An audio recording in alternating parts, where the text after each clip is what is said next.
Chapter 30. The Altar of Incense. Make an altar for burning incense. Construct it from acacia wood, 1 1/2 feet square and 3 feet high, with its horns of one piece with it. Cover it with a veneer of pure gold, its top, sides, and horns, and make a gold molding around it with 2 rings of gold beneath the molding. Place the rings on the 2 opposing sides to serve as holders for poles by which it will be carried. Make the poles of acacia wood and cover them with a veneer of gold. Place the altar in front of the curtain that hides the chest of the testimony, in front of the atonement cover that is over the testimony where I will meet you. Aaron will burn fragrant incense on it every morning when he polishes the lamps, and again in the evening as he prepares the lamps for lighting, so that there will always be incense burning before God, generation after generation. But don't burn on this altar any unholy incense or whole burnt offering or grain offering, and don't pour out drink offerings on it. Once a year, Aaron is to purify the altar horns. Using the blood of the absolution offering of atonement, he is to make this atonement every year down through the generations. It is most holy to God. The atonement tax. God spoke to Moses, "When you take a head count of the Israelites to keep track of them, all must pay an atonement tax to God for their life at the time of being registered, so that nothing bad will happen because of the registration. Everyone who gets counted is to give a half shekel, using the standard sanctuary shekel of 1/5 of an ounce to the shekel, a half shekel offering to God. Everyone counted age 20 and up is to make the offering to God. The rich are not to pay more, nor the poor less than the half shekel offering to God, the atonement tax for your lives. Take the atonement tax money from the Israelites and put it to the maintenance of the tent of meeting. It will be a memorial fund for the Israelites in honor of God, making atonement for your lives." The wash basin. God spoke to Moses, "Make a bronze wash basin.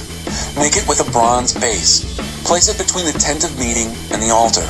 Put water in it. Aaron and his sons will wash their hands and feet in it. When they enter the tent of meeting or approach the altar to serve there or offer gift offerings to God, they are to wash so they will not die. They are to wash their hands and their feet so they will not die. This is the rule forever, for Aaron and his sons down through the generations." Holy anointing oil. God spoke to Moses, "Take the best spices, 12 1/2 pounds of liquid myrrh, half that much, 6 1/4 pounds of fragrant cinnamon, 6 1/4 pounds of fragrant cane, 12 1/2 pounds of acacia, using the standard sanctuary weight for all of them, and a gallon of olive oil. Make these into a holy anointing oil, a perfumer's skillful blend. Use it to anoint the tent of meeting, the chest of the testimony, the table and all its utensils, the lampstand and its utensils, the altar of incense, the altar of whole burnt offerings and all its utensils, and the wash basin and its base. Consecrate them so they'll be soaked in holiness, so that anyone who so much as touches them will become holy. Then anoint Aaron and his sons. Consecrate them as priests to me. Tell the Israelites, this will be my holy anointing oil throughout your generations. Don't pour it on ordinary men. Don't copy this mixture to use for yourselves. It's holy. Keep it holy. Whoever mixes up anything like it or puts it on an ordinary person will be expelled." Holy incense. God spoke to Moses, "Take fragrant spices, gum resin, onycha, galbanum, and add pure frankincense. Mix the spices in equal proportions to make an aromatic incense, the art of a perfumer, salted and pure, holy. Now, crush some of it into powder and place some of it before the testimony in the tent of meeting where I will meet with you. It will be for you the holiest of holy places. When you make this incense, you are not to copy the mixture for your own use. It's holy to God. Keep it that way. Whoever copies it for personal use will be excommunicated."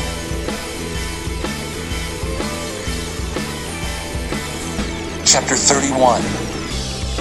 Bezalel and Aholiab. God spoke to Moses, "See what I've done? I've personally chosen Bezalel, son of Uri, son of Hur of the tribe of Judah. I filled him with the Spirit of God, giving him skill and know-how and expertise in every kind of craft, to create designs and work in gold, silver, and bronze, to cut and set gemstones, to carve wood. He's an all-around craftsman. Not only that, but I've given him Aholiab, son of Ahisamach, of the tribe of Dan, to work with him. And to all who have an aptitude for crafts, I've given the skills to make all the things I've commanded you: the tent of meeting, the chest of the testimony and its atonement cover, all the implements for the tent, the table and its implements, the pure lampstand and all its implements, the altar of incense, the altar of whole burnt offering and all its implements, the wash basin and its base, the official vestments, the holy vestments for Aaron the priest and his sons in their priestly duties, the anointing oil and the aromatic incense for the holy place. They'll make everything just the way I've commanded you. Sabbath. God spoke to Moses, "Tell the Israelites, above all, keep my Sabbaths, the sign between me and you, generation after generation, to keep the knowledge alive that I am the God who makes you holy. Keep the Sabbath, it's holy to you. Whoever profanes it will most certainly be put to death. Whoever works on it will be excommunicated from the people. There are 6 days for work, but the seventh day is Sabbath, pure rest, holy to God. Anyone who works on the Sabbath will most certainly be put to death. The Israelites will keep the Sabbath, observe Sabbath keeping down through the generations as a standing covenant. It's a fixed sign between me and the Israelites. Yes, because in 6 days God made the heavens and the earth, and on the seventh day he stopped and took a long, deep breath. When he finished speaking with him on Mount Sinai, he gave Moses 2 tablets of testimony, slabs of stone, written with the finger of God.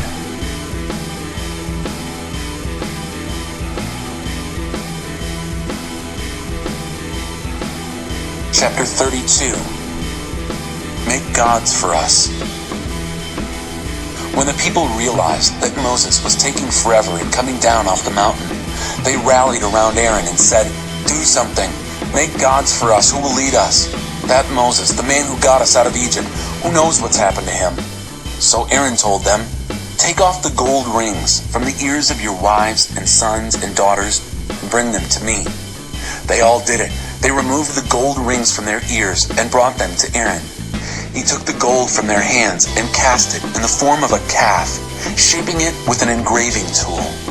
The people responded with enthusiasm. "These are your gods, O Israel, who brought you up from Egypt." Aaron, taking in the situation, built an altar before the calf. Aaron then announced, "Tomorrow is a feast day to God." Early the next morning, the people got up and offered whole burnt offerings and brought peace offerings. The people sat down to eat and drink and then began to party. It turned into a wild party. God spoke to Moses, "Go, get down there. Your people whom you brought up from the land of Egypt have fallen to pieces. In no time at all, they've turned away from the way I commanded them. They made a molten calf and worshipped it. They've sacrificed to it and said, 'These are the gods, O Israel, that brought you up from the land of Egypt.'" God said to Moses, "I look at this people. Oh, what a stubborn, hard-headed people. Let me alone now. Give my anger free rein to burst into flames and incinerate them, but I'll make a great nation out of you." Moses tried to calm his God down. He said, "Why, God, would you lose your temper with your people? Why, you brought them out of Egypt in a tremendous demonstration of power and strength. Why let the Egyptians say he had it in for them? He brought them out so he could kill them in the mountains, wipe them right off the face of the earth. Stop your anger. Think twice about bringing evil against your people. Think of Abraham, Isaac, and Israel, your servants to whom you gave your word, telling them, 'I will give you many children, as many as the stars in the sky, and I'll give this land to your children as their land forever.'" And God did think twice. He decided not to do the evil he had threatened against his people. Moses turned around and came down from the mountain, carrying the 2 tablets of the testimony. The tablets were written on both sides, front and back. God made the tablets, and God wrote the tablets, engraved them. When Joshua heard the sound of the people shouting noisily, he said to Moses, "That's the sound of war in the camp." But Moses said, Those aren't songs of victory, and those aren't songs of defeat. I hear songs of people throwing a party. And that's what it was. When Moses came near to the camp and saw the calf and the people dancing, his anger flared. He threw down the tablets and smashed them to pieces at the foot of the mountain. He took the calf that they had made, melted it down with fire, pulverized it to powder, then scattered it on the water and made the Israelites drink it. Moses said to Aaron, "What on earth did these people ever do to you that you involved them in this huge sin?" Aaron said, "Master, don't be angry. You know this people and how set on evil they are. They said to me, 'Make us gods who will lead us.' This Moses, the man who brought us out of Egypt, we don't know what's happened to him." So I said, "Who has gold?" And they took off their jewelry and gave it to me. I threw it in the fire, and out came this calf. Moses saw that the people were simply running wild. Aaron had let them run wild, disgracing themselves before their enemies. He took up a position at the entrance to the camp and said, "Whoever is on God's side, join me." All the Levites stepped up. He then told them, "God's orders, the God of Israel. Strap on your swords and go to work. Crisscross the camp from one end to the other. Kill brother, friend, neighbor." The Levites carried out Moses' orders. 3,000 of the people were killed that day. Moses said, "You confirmed your ordination today, and at great cost, even killing your sons and brothers, and God has blessed you." The next day, Moses addressed the people. "You have sinned an enormous sin, but I'm going to go up to God. Maybe I'll be able to clear you of your sin." Moses went back to God and said, "This is terrible. This people has sinned. It's an enormous sin. They made gods of gold for themselves. And now, if you will only forgive their sin, but if not, erase me out of the book you've written." God said to Moses, "I'll only erase from my book those who sin against me. For right now, you go and lead the people to where I told you. Look, my angel is going ahead of you. On the day, though, when I settle accounts, their sins will certainly be part of the settlement."